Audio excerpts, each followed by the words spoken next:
Bueno, continuamos con Sapsay. Sapsay, el capo de la Constitución Nacional. Sapsay, el capo de Derecho Constitucional. Y al que no le guste, que cambie de canal. Bueno, continuamos con Sapsay. Vamos muy poquitas páginas, pero está llevando mucho trabajo igual. Lo que vamos a leer ahora es tipos y clasificación de constituciones. El subtítulo C, digamos. El primero fue el A, y le dimos concepto del derecho constitucional. El B, que era contenido del derecho constitucional. Y el C, que es tipos y clasificación de constituciones. C. Tipos y clasificación de constituciones. Existen diferentes clasificaciones de las constituciones en función de diversos criterios diferenciadores, los que nos permiten reconocer diferentes tipos de constituciones. Este punto, no solo satisface necesidades de origen académico, sino que su desarrollo contribuye al mejor conocimiento del instrumento en el que se plasman sus contenidos. Tomaremos aquellas categorías que, a nuestro entender, cumplen con este doble cometido. 1. Formales y materiales. En el punto anterior ya hemos anticipado esta primera clasificación, es decir, la que tiene que ver, por un lado, con la efectiva vigencia de la Constitución, pero que asimismo señala que al derecho constitucional escrito se le agregan una cantidad de contenidos provenientes del campo de los comportamientos, es decir, de la costumbre constitucional. Hay capítulos del derecho constitucional en los cuales la influencia de lo fáctico es muy fuerte. Tiene que ver a veces con modalidades propias de un determinado temperamento, de una cultura política. Por caso, el funcionamiento interno de los poderes origina una serie de reglas que tienen que ver con lo que se viene de señalar.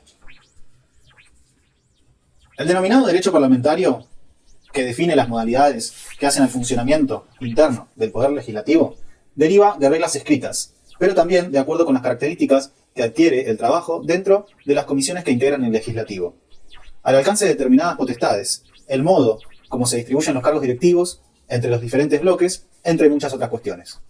Vale recordar lo ocurrido con el ejercicio de la potestad que tiene la Cámara por imperio del artículo 64, que le brinda la calidad de juez de las elecciones, derecho y títulos de sus miembros en cuanto a su validez. Este examen, durante mucho tiempo, se limitó a un control formal del cumplimiento de los requisitos de naturaleza electoral de parte de cada legislador, con anterioridad al otorgamiento del respectivo diploma. Sin embargo, a partir del caso Bussi, ¿qué carajo fue el caso Bussi? Ya lo vamos a averiguar, si quieren lo leo para el final del video. Se interrumpió en el examen de cuestiones de otro orden que tienen que ver con la idoneidad ética o moral que debe reunir una persona para poder acceder a una banca legislativa. Asimismo, son importantes los desarrollos que, como luego veremos, se producen como resultado de la interpretación que hacen los jueces de las cláusulas constitucionales a lo largo del tiempo. Así resulta de la aplicación de reglas dinámicas de la hermenéutica. O sea, si antes no había entendido nada, ahora no entiendo una chota. La puta madre. Ah, qué cosas difíciles. Qué palabras difíciles que usa el derecho, ¿eh? No se puede creer. Vamos a volver a leerlo con calma, a ver si entiendo algo y si puedo hacer algún tipo de comentario. Lo de formales y materiales ya más o menos se entiende. Formales es lo que está escrito en el papel, o sea, la Constitución escrita, y materiales, la Constitución aplicada, si no me equivoco. ¿Sí? Formales y materiales. En el punto anterior ya hemos anticipado esta primera clasificación, es decir, la que tiene que ver, por un lado, con la efectiva vigencia de la Constitución, pero que, asimismo, señala que al derecho constitucional escrito se le agrega una cantidad de contenidos provenientes del campo de los comportamientos, es decir, de la costumbre constitucional. Hay capítulos del derecho constitucional en los cuales la influencia de lo fáctico es muy fuerte. Tiene que ver a veces con modalidades propias de un determinado temperamento, de una cultura política.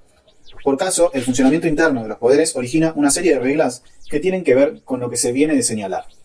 El determinado derecho parlamentario, que define las modalidades que hacen el funcionamiento interno del Poder Legislativo, deriva de reglas escritas, pero también de otras que se van conformando a lo largo del tiempo y que lo hacen de acuerdo con las características que adquiere el trabajo dentro de las comisiones que integran el legislativo, al alcance de determinadas potestades.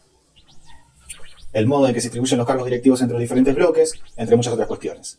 Vale recordar lo ocurrido con el ejercicio de la potestad que tiene cada Cámara por imperio del artículo 64, que le brinda la calidad de juez de las elecciones, derecho y títulos de sus miembros en cuanto a su validez. Este examen durante mucho tiempo se limitó a un control formal del cumplimiento de los requisitos de naturaleza electoral de parte de cada legislador con anterioridad al otorgamiento del respectivo diploma. Sin embargo, a partir del caso Bussi, se interrumpió en el examen de otro orden, que tiene que ver con la idoneidad ética o moral que debe reunir una persona para poder acceder a una banca legislativa. Asimismo, son importantes los desarrollos que, como luego veremos, se producen como resultado de la interpretación que hacen los jueces de las cláusulas constitucionales a lo largo del tiempo. Así resulta de la aplicación de las reglas dinámicas de la hermenéutica. Bien. Sigo sin entender nada, pero no importa. Porque ya entendí lo que es formales y materiales, ya fue. Tampoco voy a tratar de buscar tanta vuelta a todo, porque si no, no termino mal de leer. Formales o materiales, ya está bastante explicado. Seguimos con el siguiente. 2. Tipos y clasificaciones de las constituciones, ¿no? Estamos siempre. Bueno, el segundo tipo de clasificación de las constituciones son democráticas y autoritarias. Están las democráticas y las autoritarias. Un poco en el punto anterior ya también lo vimos. Consideramos que para saber a lo que se alude en el marco del Estado de Derecho, toda vez que se utiliza la voz Constitución, resulta necesario enfatizar que se hace referencia a aquella ley fundamental de un país que contempla en su articulado los contenidos elaborados por el constitucionalismo. En este sentido, se puede trazar una raya divisoria entre las constituciones democráticas respecto de aquellas que no lo son. Un país con un sistema autoritario puede contar con una constitución, pero para el esquema trazado por la doctrina en la que se funda nuestra materia, ella no puede ser considerada tal. Solo lo será aquel instrumento jurídico que reúne un determinado número de estándares mínimos, sin los cuales estaremos frente a una norma de diferente naturaleza. Lo expresado pone de manifiesto el elevado contenido dogmático impregnado de valores que les son inseparables, que esta disciplina posee. Se trata de una rama del derecho que nunca puede permanecer neutra a determinados valores. Por el contrario, debe exigir su presencia. Es así como se logrará cumplir con las metas u objetivos que persigue el sistema en su conjunto, a los que solo se podrá llegar a través de determinadas técnicas y de la vigencia de ciertos principios. Una constitución que no reconoce la división de poderes a los derechos fundamentales de las personas para solo recurrir a dos aspectos básicos no es una constitución desde la óptica de nuestra rama del derecho. Es así como lo presenta la Declaración de los Derechos del Hombre y del Ciudadano, cuyo artículo 16 expresa que toda comunidad en la que la garantía de los derechos no esté asegurada ni determinada la separación de poderes no tiene constitución. Ello, no obstante, que así la dominen quienes la aplican y que así sea vivida por los integrantes de la comunidad para la cual ha sido elaborada. Bien. Vamos a volver a leerlo. Vamos a leer 2 veces cada uno. Así nos va quedando bien. Volvemos a leer. O sea, la idea del conversatorio conceptual también es que realmente suceda un conocimiento, ¿no? Que no sea solo leer el audiolibro como venía haciendo, que igual a mí por lo menos me sirve. Principalmente uso YouTube para generar un archivo que ninguna otra plataforma me ofrece tanta cantidad de archivos como necesito. Y después si alguien lo quiere escuchar y le sirve, buenísimo. Pero primero que nada me sirve a mí, que es poner también un archivo de audiolibro. Pero lo que me estaba pasando es como que se me hacía muy monótono todo y no llegaba a incorporar bien del todo las cosas y como que iban pasando de largo en la cuestión del audiolibro. Entonces creo que por lo menos las partes donde se ponga difícil la cuestión y eso, donde podamos reforzar algo, como acá que hay un listado de tipos y clasificación de las constituciones. Bueno, volver un poco para atrás y repasar y volver a leerlas, me parece que está bueno. Así que voy a leerlas 2 veces cada una. Volvemos, ya leímos formales y materiales, ¿no? Ahora vamos a leer democráticas y autoritarias. Seguimos con tipos y clasificación de las constituciones. Democráticas y autoritarias. Tenemos las democráticas y las autoritarias. Consideramos que, para saber a lo que se alude en el marco del Estado de Derecho, toda vez que se utiliza la voz Constitución, resulta necesario enfatizar que se hace referencia a aquella ley fundamental de un país que contempla en su articulado los contenidos elaborados por el constitucionalismo. Bien. Bueno, las leyes, las constituciones tienen tipos y clasificaciones. Pueden ser democráticas y autoritarias, decíamos. Consideramos que para saber a lo que se alude en el marco del Estado de Derecho, toda vez que se utiliza la voz Constitución, resulta necesario enfatizar que se hace referencia a aquella ley fundamental de un país que contempla en su articulado los contenidos elaborados por el constitucionalismo.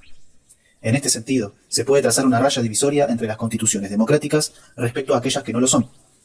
Un país con un sistema autoritario puede contar con una constitución, pero para el esquema trazado por la doctrina en lo que se funda nuestra materia, ella no puede ser considerada tal. A ver, espera. Ok. La Constitución es la ley fundamental que en su articulado contempla los contenidos elaborados por nuestro constitucionalismo, ¿no? En este sentido, dice después, se puede trazar una raya divisoria entre las constituciones democráticas respecto a aquellas que no lo son. Ok. Entonces hay constituciones que fueron democráticas y otras que no son. Un país con un sistema autoritario puede contar con una constitución. O sea, ser autoritario no quiere decir que no puedas tener una constitución. Pero para el esquema trazado por la doctrina en la que se fundó nuestra materia, ella no puede ser considerada tal. Ok. Según entiendo, acá Sapsay está diciendo que él no puede considerar una constitución si no es democrática, si es autoritaria. Pero reconoce que puede haber... interpreto que es como, bueno, uno puede autoproclamar que tiene una constitución en un país antidemocrático, ¿no? En una dictadura, pero que según Sapsay, para él, según su doctrina, eso no puede ser considerado una constitución. No lo sé, lo dudo igual. No sé si lo estoy interpretando bien, pero estamos hablando de que la constitución actual que tenemos, bueno, creo que fue reformada en el 94, pero anteriormente sufrió una reforma muy grande que hoy en día es en su gran totalidad, casi en su totalidad la que tenemos hoy, que fue después de Perón, digamos. O sea, Perón hizo una gran reforma democrática, ¿no? Y después vino una reforma que fue autoritaria en la Argentina. Y que muchos de esos articulados reformados en ese momento, en dictadura, con terrorismo de Estado, con desapariciones, con torturas, con persecuciones, con asesinatos de crímenes de Estado, con fusilamientos sin juicio previo, con una postura autoritaria e intolerante de parte del Estado ejerciendo la fuerza con la policía y con los militares, se da esta, y sin elecciones democráticas, sin haber sido electos democráticamente por el voto, sino por un golpe de Estado, se hace la reforma constitucional. No sé bien si se votó en el Congreso, si existía el Congreso o no, si estaba cerrado o no, la verdad que no lo sé, lo podría averiguar, pero ahí fue una gran reforma y que sí puedo afirmar que en su gran mayoría los articulados que fueron modificados en ese momento continúan igual. Solamente se conserva el artículo 14 bis, que si quieren lo podemos leer después. Pero en gran parte así fue. Un ejemplo de constitución democrática o constitución... Después la reforma del 94 sí fue democrática, porque el gobierno fue electo democráticamente y en ese momento no había represión, pero no había terrorismo de Estado. Sino que había elecciones democráticas. Había una reforma. Bueno. Sapsay, según lo que entiendo, está diciendo que un país con un sistema autoritario puede contar con una constitución, pero para el esquema trazado por la doctrina en la que se funda nuestra materia, supongo que la materia se refiere a, no sé, el derecho constitucional, ella no puede ser considerada tal, o sea, no puede ser considerada una constitución. Solo lo será aquel instrumento jurídico que reúne con un determinado número de estándares mínimos sin los cuales estaremos frente a una norma de diferente naturaleza. De nuevo, solo lo será aquel instrumento jurídico que reúne un determinado número de estándares mínimos sin los cuales estaremos frente a una norma de diferente naturaleza. Ok. Que puede ser considerada una constitución en un cosa autoritario, pero que dependería de estándares mínimos jurídicos para que no fuera considerada de otra naturaleza. Lo expresado pone de manifiesto el elevado contenido dogmático impregnado de valores que le son inseparables, que esta disciplina posee. O sea, dice que una constitución tiene grandes cantidades de lo que es el naturalismo, ¿no? La moral, valores y dogmas, ¿no? Dogma es de fe, ¿no? Claramente está hablando de naturalismo, que esta disciplina posee. Se trata de una rama del derecho que nunca puede permanecer neutra a determinados valores. Okay. Por el contrario, debe exigir su presencia. Bien. Así que la Constitución tiene que sí o sí tener muchos valores. No puede ser neutra, se tiene que tener posición ante determinadas cosas, valores. No puede ser neutra. Por el contrario, tiene que exigir la presencia de esos valores. Es así como se logrará cumplir con las metas u objetivos que persigue el sistema en su conjunto, a los que solo se podrá llegar a través de determinadas técnicas y de la vigencia de ciertos principios.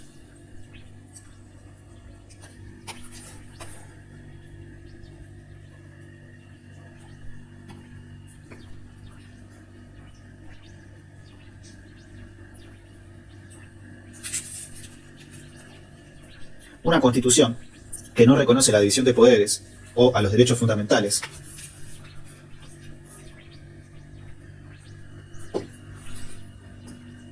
de las personas o a los derechos fundamentales de las personas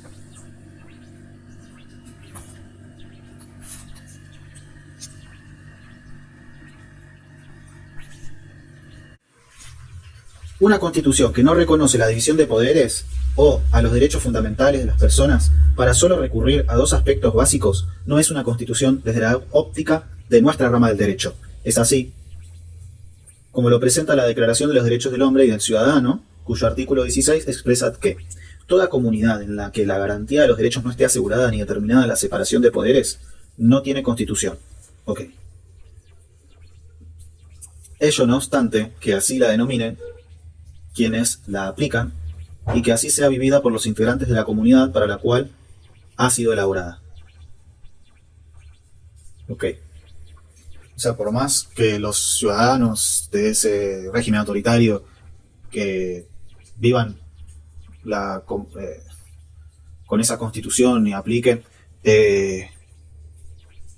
o que quienes la implementaron la nombren, la denominen una constitución, si la garantía de los derechos no está asegurada ni determinada la separación de poderes, no tiene constitución, dice.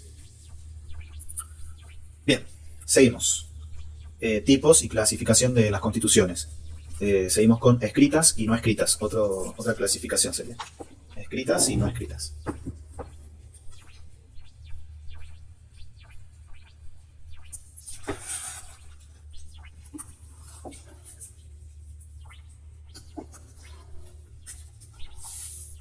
Es preciso, escritas y no escritas, es preciso comenzar aclarando que el sentido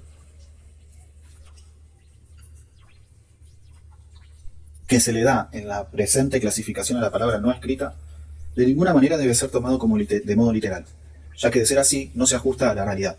La clasificación apunta a saber el modo como se presenta una constitución, si ella está contenida en un único instrumento normativo, de manera ordenada, o por el contrario, si ella está dispersa en diferentes normas. De acuerdo con esta diferenciación, la mayoría de las constituciones del mundo son escritas o codificadas.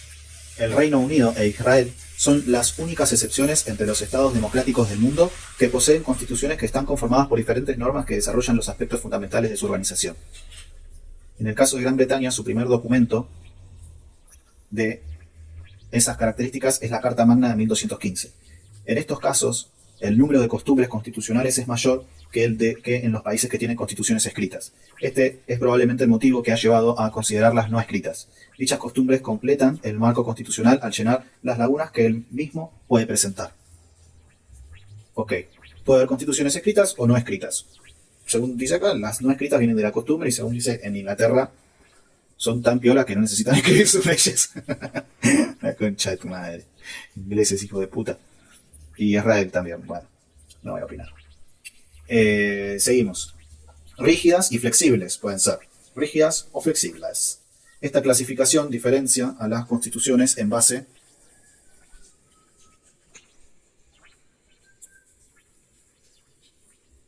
al procedimiento que ellas prevén para su reforma, dividiéndolas en rígidas o flexibles.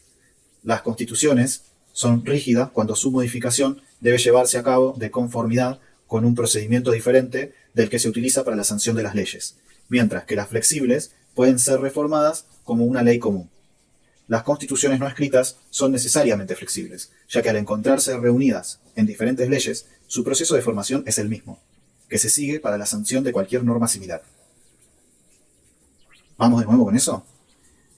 Rígidas y flexibles. Esta clasificación diferencia a las constituciones en base al procedimiento que ellas prevén para su reforma, dividiéndolas en rígidas o flexibles. Las constituciones son rígidas cuando su modificación debe llevarse a cabo de conformidad con un procedimiento diferente del que se utiliza para la sanción de las leyes. Rígidas son cuando su modificación debe llevarse a cabo de conformidad con un procedimiento diferente del que se utiliza para la sanción de las leyes, mientras que las flexibles pueden ser reformadas como una ley común. Ok, no entiendo. ¿Qué diferencia hay? En el proceso de sanción dice que está la diferencia. Cuando son rígidas, cuando su modificación debe llevarse a cabo de conformidad con un procedimiento diferente del que se utiliza para la sanción de las leyes. Mientras que las flexibles pueden ser reformadas como una ley común, supongo que pasando por el Congreso. Las constituciones no escritas son necesariamente flexibles, ya que al encontrarse reunidas en diferentes leyes, su proceso de formación es el mismo que se sigue para la sanción de cualquier norma similar. Bueno, entonces, escritas y no escritas está asociado con rígidas y flexibles. Una constitución escrita es más rígida en su modificación. En cambio, una constitución no escrita dice que puede estar diferentes... pueden encontrarse reunidas, contenidas en diferentes leyes, digamos. En diferentes leyes. Están como dispersas entre distintas leyes. Las rígidas pueden presentar diferente grado de dificultad para su reforma. Así, existe un panorama amplio de alternativas que van en orden al grado de complejidad para su modificación, desde las más rígidas, que son aquellas que, como la Argentina, prevén un sistema en 2 etapas a cargo del Congreso y luego de una convención especialmente convocada para llevar a cabo la reforma, hasta las más flexibles que dejan esa área exclusivamente en manos del órgano legislativo. Legislativo es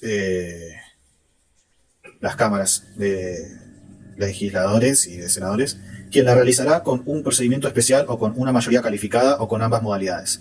Asimismo, es común que constituciones de este segundo tipo exijan que una vez que la reforma se haya llevado a cabo, se convoque al electorado a un referéndum para que se exprese por medio del sufragio, como paso crucial para su entrada en vigencia. Este pronunciamiento definirá la suerte de la reforma, la que dependerá de que se alcance más del 50% de los sufragios positivos para que la reforma entre en vigencia.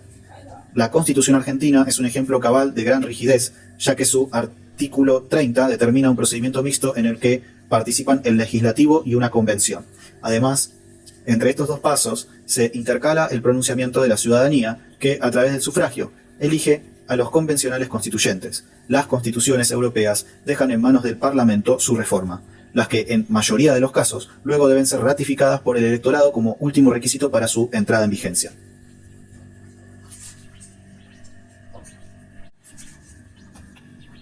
De nuevo, las rígidas pueden presentar diferente grado de dificultad para su reforma. Así, existe un panorama amplio de alternativas que van en orden al grado de complejidad para su modificación.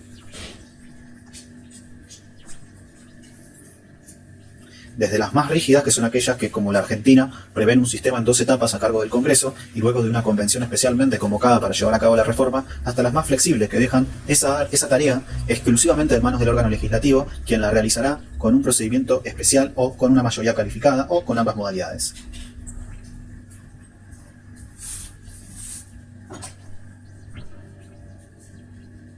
Asimismo, es común que constituciones de este segundo tipo exijan que una vez que la reforma se haya llevado a cabo, se convoque al electorado a un referéndum para que se exprese por medio del sufragio, como paso crucial para su entrada en vigencia.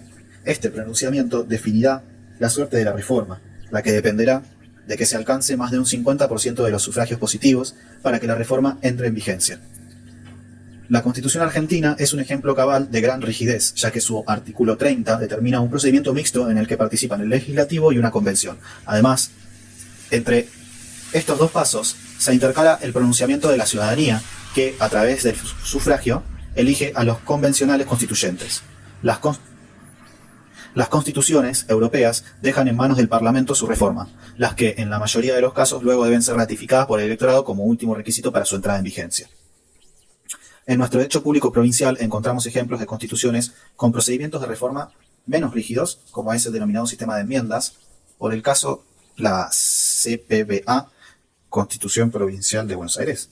Deja en manos de la legislatura la decisión sobre el modo de realizar la reforma, puede optar por convocar a una convención constituyente o llevarla a cabo ella misma. Al respecto, el artículo 206 establece que, en este último caso, la ley contendrá la enmienda proyectada y ésta será sometida a plebiscito en la primera elección que se realice. O sea, va adherido a una elección. En realidad, se trata de un referéndum más que de un plebiscito, dado que la decisión que debe tomar el electorado se refiere a un acto de naturaleza legislativa, sin por ello desconocer el carácter político que el mismo posee. B. Reglamentarias o analíticas y sintéticas o genéricas. Esta clasificación tiene que ver con la técnica legislativa utilizada para la redacción de la Constitución. En función de la longitud y detalle de su articulado, la doctrina las agrupa en analíticas y genéricas. Así, aquellas convenciones que se deciden por la confección de una ley fundamental caracterizada por una gran frondosidad normativa, muchas veces rayana el reglamentarismo, producirán una constitución analítica. Mientras que las que fijan las grandes pautas de convivencia de una comunidad organizada a nivel de derechos y de organización del poder elaboran una constitución genérica. Bueno, terminamos de hablar de las rígidas y flexibles y me mandé una sin anunciar el subtítulo a las reglamentarias o analíticas y sintéticas o genéricas. No sé la verdad si leer de nuevo las rígidas y flexibles, creo que se entendió bastante bien. No sé si hace falta leer de nuevo esta. Pero bueno, quería anunciar bien esto del subtítulo nuevo, que es tipos y clasificaciones de las constituciones, y bueno, el número 5, que sería la clasificación entre reglamentarias o analíticas, constituciones reglamentarias o analíticas, y sintéticas o genéricas. No sé si entre las 4 hay 2 que están relacionadas o no, pero ahora lo vamos a leer. Reglamentarias o analíticas, sintéticas o genéricas. Esta clasificación tiene que ver con la técnica legislativa utilizada para la redacción de la Constitución. Okay. En función de la longitud y detalle de su articulado, la doctrina las agrupa en analíticas y genéricas. Así, aquellas convenciones que se deciden por la confección de una ley fundamental caracterizada por una gran frondosidad normativa,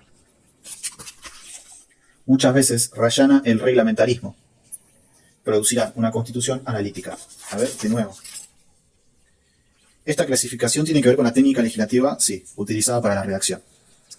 En función de la longitud y detalle de su articulado, la doctrina las agrupa en analíticas y genéricas. Así, aquellas convenciones que se deciden por la confección de una ley fundamental, en función de la longitud y detalle de su articulado, la doctrina las agrupa en analíticas y genéricas. Okay. Así, aquellas, en función de la longitud y detalle de su articulado. Ok. En función de la longitud y detalle en su articulado. Bien. Son constituciones analíticas y genéricas. Así, aquellas convenciones que se deciden por la confección.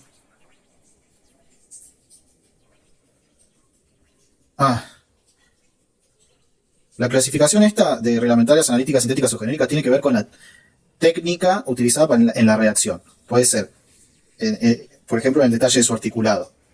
En ese sentido pueden ser analíticas o genéricas. Así, aquellas convenciones que se deciden por la confección de una ley fundamental caracterizada por una frondosidad normativa, aquellas convenciones que se deciden por una confección de una ley fundamental caracterizada por una gran frondosidad normativa, muchas veces rayana el reglamentarismo, producirán una constitución analítica. Ok. Cuando tiene una confección con una ley fundamental caracterizada por una gran frondosidad normativa, es analítica. Mientras que las que fijan las grandes pautas de convivencia de una comunidad organizada a nivel de derechos y de organización del poder, elaboran una constitución genérica. O sea, si se limita solo a las grandes pautas de convivencia de una comunidad organizada a nivel de derechos y de organización del poder, elabora una constitución genérica. En principio nos manifestamos a favor de este último tipo de constituciones, ya que a partir de un marco de referencia conciso y claro, gracias a su buena redacción, se posibilita luego una evolución legislativa en el tiempo, paulatina, madura, y que por ende asegura una mayor perdurabilidad en el tiempo de las cláusulas constitucionales. Además, esta característica de economía en la redacción ayuda a que el texto pueda ser conocido más fácilmente por la comunidad a la que va destinado. Los jueces, por su parte, al dictar sus sentencias, realizarán una interpretación dinámica e integradora que permitirá adecuar el texto constitucional a los cambios que vayan imponiendo el transcurso del tiempo, impidiéndose así su envejecimiento. Bien. A pesar de estas manifestaciones que acabamos de hacer, no desconocemos el éxito que han tenido leyes fundamentales analíticas, como en el caso de la España de 1978, El constituyente español ha considerado para su país la necesidad de explicitar los contenidos constitucionales, en particular los de la parte dogmática, como un modo de facilitar la formación democrática de una sociedad caracterizada por un pasado autoritario de larga data. Okay. Los hechos les han dado la razón a los redactores de dicha constitución, la actual ley fundamental de los españoles, que es el sinónimo de la vigorosa democracia recuperada. Han resultado sin lugar a duda la más exitosa de la España moderna. Las constituciones de Brasil, 1988, Colombia, 1991, entre otras recientes de América Latina, se han inspirado en la modalidad bajo el influjo tanto de la Constitución española citada como de la portuguesa de 1976. En el ámbito allá terminaba la dictadura que ha empezado. En el ámbito de nuestro derecho público provincial, la mayoría de las constituciones reformadas, luego de la transición democrática, han seguido a esta última modalidad. Por caso, la Constitución de Tierra del Fuego, Antártida e Islas del Atlántico Sur ha optado por la misma técnica, siendo notoria también su preocupación por la participación pública, los mecanismos de control, las políticas especiales, desarrollando sus instituciones a través de 211 artículos y 17 cláusulas transitorias. Similar es el tratamiento del contenido en la Constitución de la Ciudad Autónoma de Buenos Aires, en 1996. Bueno, vamos a volver a repasar un poquito esto porque estaba bueno.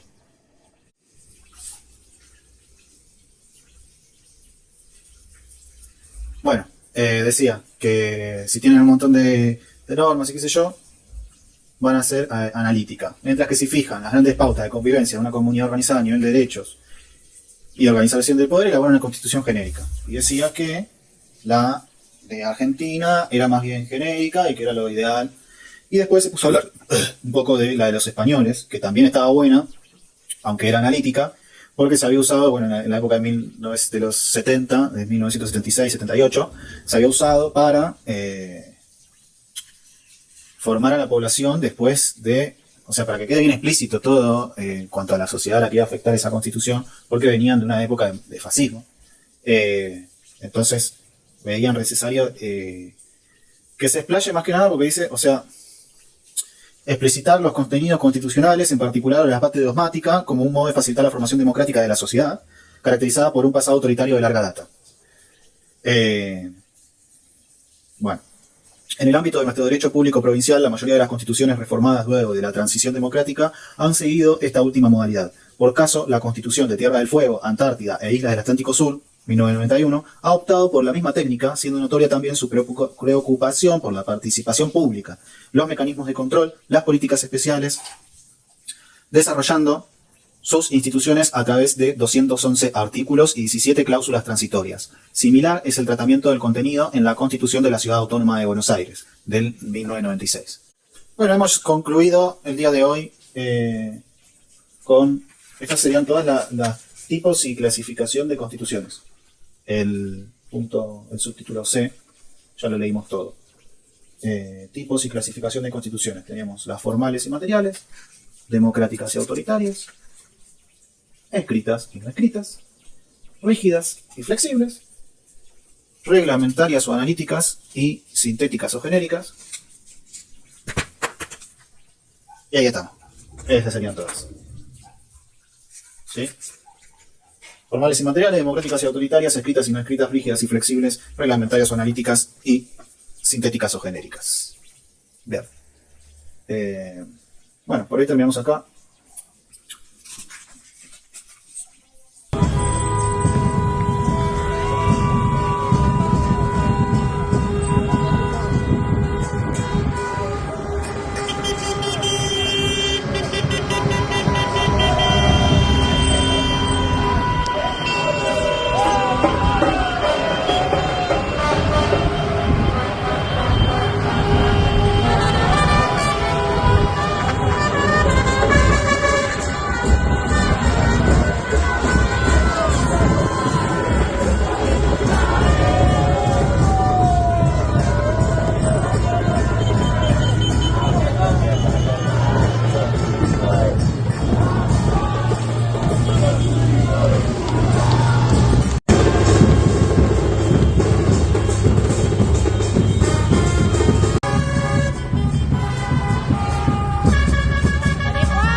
Abrimos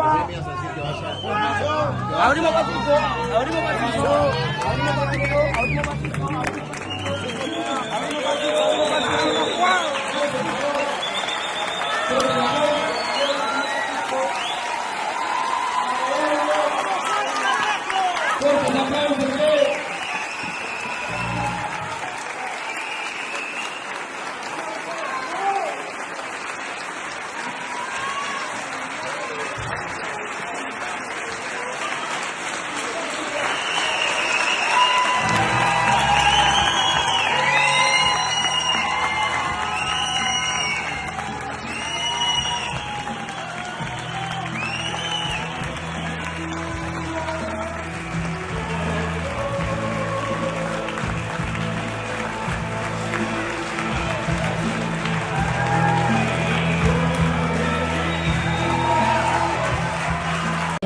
La patria no se vende, por tierra, por su trabajo, por soberanía, por justicia social, por independencia económica, por la felicidad del pueblo y la grandeza de la patria, frontalmente a combatir a los que deshumanizan a nuestro pueblo, a derrotar a Montenegro, a derrotar a Ulrich, a derrotar a Miguel, a Capito, a Cicerón.